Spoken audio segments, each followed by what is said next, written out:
চলে এসেছি আমি এক বেলডাঙ্গা, ভাতার থেকে আসতে হবে বেলডাঙ্গার মোড়।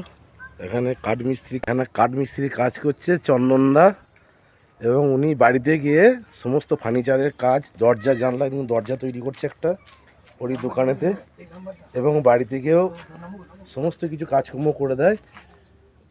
তার নাম হচ্ছে চন্দন ঘোষ, খুব পুরনো মিস্ত্রি এবং খুব ভালো মিস্ত্রি। সব মেশিন দ্বারাই কাজ করে।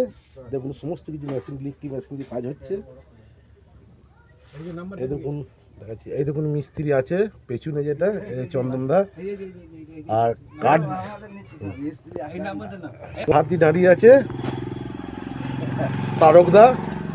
এ সমস্ত কাঠ সাপ্লাই দেয়। তোমার কাছে কী কী কাঠ পাওয়া যায়? সব রকম কীরকম, যেমন সোনাঝুরি, সেগুন, শাল, শিশু, সমস্ত কিছু পাওয়া যায়।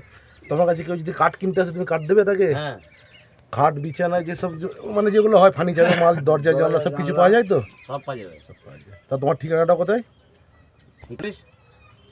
বলো? আরগ্রাম পোস্টরি, হ্যাঁ। আতার থানা। বাড়ি কোন গ্রাম তোমার? হাড়গ্রাম বাড়ি। তোমাকে কেউ ফোন করলে যোগাযোগ করে তোমাকে পাওয়া যাবে তো?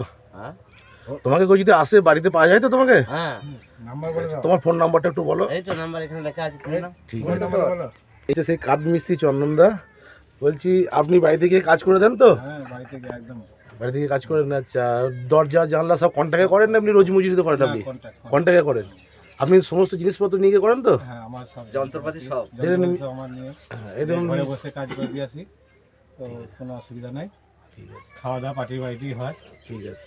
খাওয়া দাওয়া সে কাস্টমার দেবে, অসুবিধা নেই। কাজ ভালো হলে কোনো অসুবিধা হয় না। এই দেখুন একটা দরজা বানাচ্ছে প্যানেল পাল্লা, এর মধ্যে ডিজাইনও হবে। এই সেই চন্দনদা। তোমার ফোন নম্বরটা একটু মুখে বলে দাও না। 96, হ্যাঁ বলো। 40, 72, 36, 97। 97। শুনলেন মিস্ত্রির নাম্বার। মিস্ত্রির বাড়ি হচ্ছে বেলডাঙ্গা বাস স্ট্যান্ড মোড়ি, চন্দন ঘোষ। আর এই দেখো ফোন নাম্বার আছে এটা দিয়া। এই দেখো প্রথমকার ফোন নাম্বারটা নয়, দ্বিতীয় নাম্বার যেটা শেষে 97 আছে, ওই নাম্বারটায় ফোন করবেন, চন্দন মিস্ত্রিকে পেয়ে যাবেন। এই বলেই ভিডিওটা শেষ করলাম এইখানে।